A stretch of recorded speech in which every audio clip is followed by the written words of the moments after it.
This is Dr. Rukas, and we are on Module 6. You're almost done with the course. And this will be our last week that we talk about types of killings. And what we're going to be talking about this week are mass shootings and female serial killers. Um, one of which is becoming more frequent, the other of which is exceedingly rare. All right? Again, as we talked about in week 1, mass shootings are technically not serial killings. Um, and as a result, if your plan, you do not need to include the subject of mass killings when you do your plan. A mass killing is a situation where somebody comes in, and frequently schools have become a popular place for this to occur, but people come in and they just start shooting people at random. Now, it's the randomness of this act and the fact that by and large we don't see the mental health issues that led up to this act that make this so hard to prevent. And this is actually where issues of the mental health hold comes in. But by and large, these people just come in surprise, and then what happens afterwards is everybody looks at the evidence and goes, "Oh my God, how did we miss that?" So please be aware that there's that scenario going on. All right. Now, frustratingly, what makes this even more difficult is we don't know a lot about mass shooters, and there's a few reasons for that.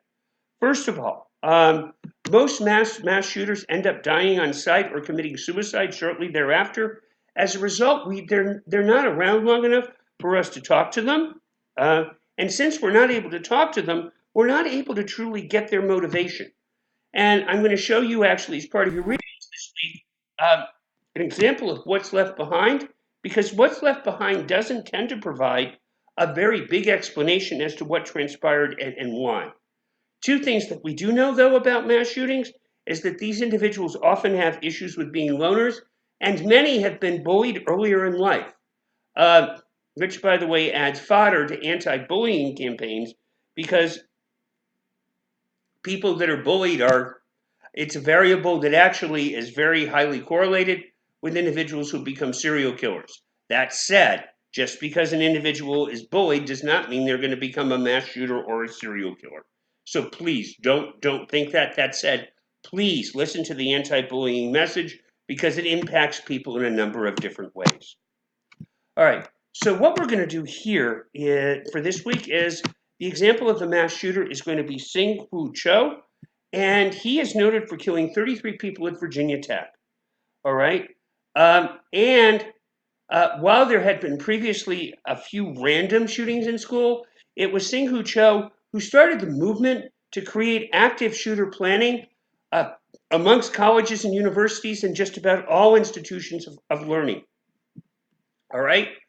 In hindsight,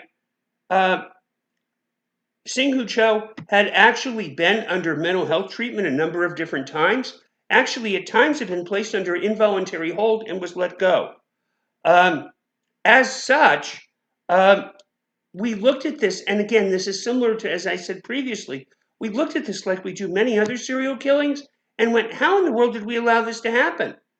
Now, as far as the difficulty of knowing as to why, I'm going to warn you that the video that I'm going to you will see of Sing-Hu Cho talking in his own words, Hui Cho talking in his own words, is laced with profanity, and I'm curious to have you tell me if you're able to get heads or tails as to why he did it. By the way, he committed suicide on the scene at Virginia Tech when police breached the building that he was in. The other issue I want to discuss this week are female serial killers. And I want to talk about female serial killers, even though they're really, really rare. Whenever we think of serial killers, by and large, we think of men.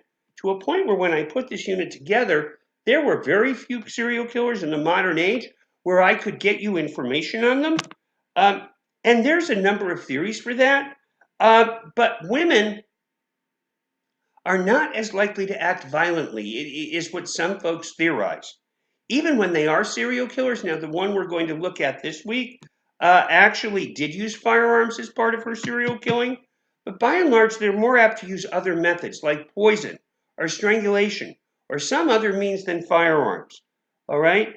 And many times, we find these killings are related to some sort of abuse that these individuals have suffered.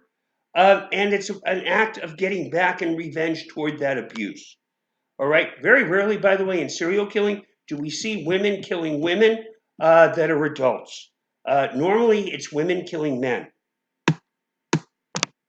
Now, the example that we're going to take a look at is Eileen Wuornos. She killed 7 men, similar to what we see in many other serial killing cases. Wuornos had been sexually abused. She actually had gone so far as to work at a prostitute, and the men that she killed were men that she believed that raped her. She is very rare in that she used a firearm to do these serial killings. That said, the impact of abuse is clear when you listen to her talk and you hear her story. Wuornos is currently dead. She was executed in the state of Florida following her conviction. Interestingly enough, Florida State Prison, which is where executions are carried out in the state of Florida, does not have a female ward. So as a result, a building had to be emptied to accommodate her when she went to the death chamber. Okay, this week you're going to have 4 reflections, all right? Dealing with mass shooters as well as serial killers. And then you're also going to have to, again, write an essay that's going to be 800 to 1,000 words that involves outside research that looks at another mass shooter or serial killer, similar to what you've done in previous units. Now, your paper is due next week, so I strongly, strongly urge you to have a group meeting. Also, please look at your syllabus because that's going to give you the grading rubric that I'm going to use on this final paper. Again, if you have any questions, please feel free to let me know. And once again, I hope you're having a great week. If you have questions about this project, please feel free to email because I want you to get the information that you need, all right? And I want you to feel free, if we need to do something together, to have us work with the group so that we can have this project come out the way that you want, all righty? Once again, thank you very much for your time. And I wish you a fantastic week. Take care.